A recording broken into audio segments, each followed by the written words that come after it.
السلام عليكم ورحمة الله وبركاته. الحمد لله والصلاة والسلام على رسول الله وعلى آله وصحبه ومن والاه وبعد.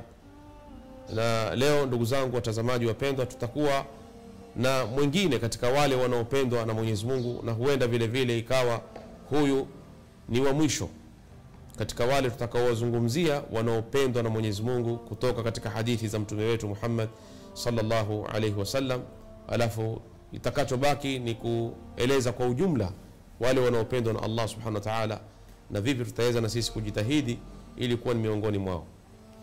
Leo tutakuwa na hadith ambayo impokelewa na Imamu Muslim alayhi rahmatullah. Asema mtume sallallahu alayhi wasallam katika hadithi yake, alipokuwa na bwana mmoja anaitwa Al-Ashaj Abdul Qais. Walikuja ni wafud na ni mtu mkubwa katika kabila lake, ni mtu mwenye sharaf, ni mtu mwenye cheo. Basi alipokuja mtume sallallahu alaihi wasallam alimtazama, kisha akamwambia, ewe bwana fulani, huyu bwana Al-Ashaj Abdul Qais, inna fika khaslatayn yuhibbuhum Allah, una tabia mbili Mwenyezi Mungu azipenda hizo tabia. Kisha mtume akamtajia akamwambia, alhilm wal ana, upole na utaratibu. Alhilmu, nikienda katika kamus ya Kiarabu kutafuta neno hilm hasa maana yake nini, ni mtu kuwa mvumilivu na kutokuwa mwepesi wa kureact au kuchukua hatua. Ni mtu anayependa kutumia akili na busara wakati anapotaka kutoa hukumu yake. Wal ana ni kwa maana moja, kwa sababu hata ukienda katika kamus alhilm wanasema maanahu al-ana. Al-ana manake ni kuwa mtu mtaratibu na huna haraka kwenye kuyafanya mambo yako.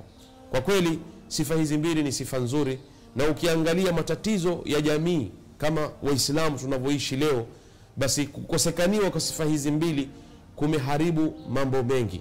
Tazama maisha ya watu wanavyoishi leo, ya mke na mume.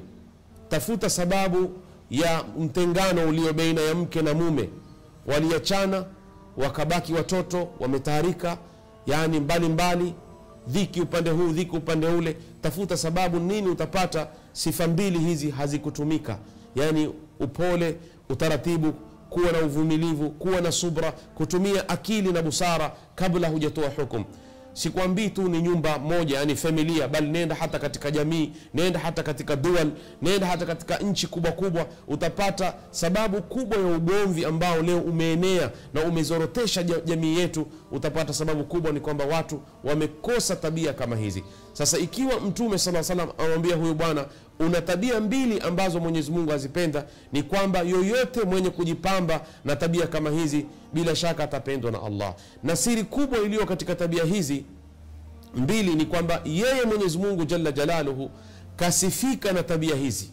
Mwenyezi Mungu kasifika mwenyewe katika majina yake matakatifu na sifa zake zilizokuwa njema, ni kwamba yeye Allah subhanahu wa ta'ala ni halim. Angalia katika suratul Baqara aya 23, Mwenyezi Mungu asema, wa'alamu anna Allah ghafurun halim, jueni ya kwamba Mwenyezi Mungu ni mwingi wa kusamehe na ni mpole. Ni mpole kuwa Mwenyezi Mungu hachukui hatua kwa kuona madhambi ya waja wake. Na lau Mwenyezi Mungu asingekuwa na sifa hii, akawa ni mtu mara moja anataka kupatiliza, asingebaki hata kuku katika hii ardhi. Lakini Mwenyezi Mungu watu humuasi makundi kwa makundi, wakakusanyika watu katika maasi usiku na mchana. Lakini Mwenyezi Mungu ni mpole, ni mwingi wa kusubiri, ni mvumilivu, ni halim. Mwenyezi Mungu subhanahu wa ta'ala ni mwenye busara na hikma, na anayachukulia mambo kwa upole, wala Mwenyezi Mungu subhanahu wa ta'ala hapatilizi waja wake. Vile vile katika suratul Baqara aya 263, Mwenyezi Mungu subhanahu wa ta'ala asema, wallahu ghaniyun halim, Mwenyezi Mungu ni tajiri, amejitosheleza na ni halim. Maana kuwa amejitosheleza, Mungu hashindwi na jambo, anapotaka kulifanya jambo lake hata kwa kuliambia kuwa na linakuwa. Lakini Allah anaweza kuacha kijiji kizima kikashirikiana kwenye maasi na wakafanya kila aina ya dhambi, pamoja na utajiri wake na ujabari wake na nguvu zake, maadhalika Mwenyezi Mungu anawaachia wala hawapatilizi. Kwa nini? Liannahu halim, kwa sababu Mwenyezi Mungu ni halim. Hivyo basi na mwanadamu katika maisha yake kwenye kuamiliana na watu akijipamba na sifa hii ya hilmu na ana, yani kuwa mtaratibu na kuwa mpole na kuwa mvumilivu na unakuwa ni mwenye subra na hikma na busara kwenye kuamiliana na watu, anatumia akili yake, huyu vile vile atapata mapenzi ya Allah, kwa sababu amejifananisha na sifa ya Mwenyezi Mungu Subhanahu wa Ta'ala.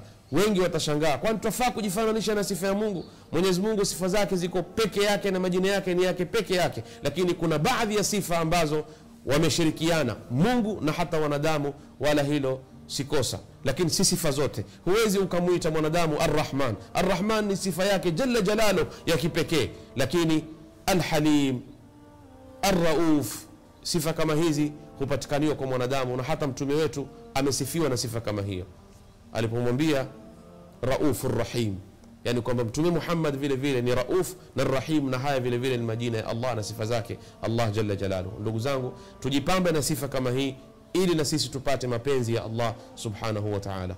Wa sallallahu ala nabiyyina Muhammad wa ala alihi wa sahbihi wa sallama tasliman kathira. Wassalamu alaykum wa rahmatullahi wa barakatuh.